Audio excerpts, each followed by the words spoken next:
ले उधर तो गला अस्सलामुअलैकुम वरहमतुल्लाहि इधर पकड़ के रख वबरकातुहू।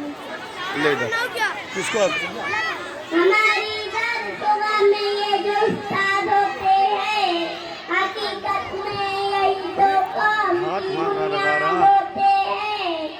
हकीकत में यही तो कौम की बुनियाद होते हैं।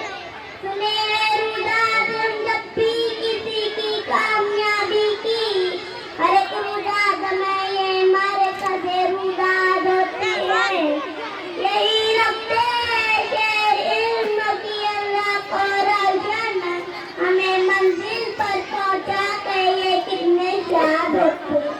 बरसते हैं ये सावन की तरह प्यासी जमीनों पर, उन्हीं के फैज़ से उजड़ते चमन आबाद होते हैं। कश्ती को मंदी बख्शते हैं अपने कांधों से, उन्हीं की खोज से सम्मान और इजाद होते हैं।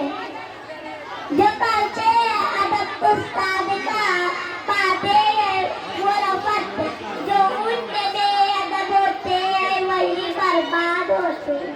अगर रूहानियत से बानी रिश्ता जोड़ ले वासी को, अगर रूहानियत से बानी रिश्ता जोड़ ले वासी को, फिर शागिर्द भी उस्ताद की औलाद होती है, फिर शागिर्द भी उस्ताद की औलाद होती है। अस्सलामु अलैकुम वरहमतुल्लाहि व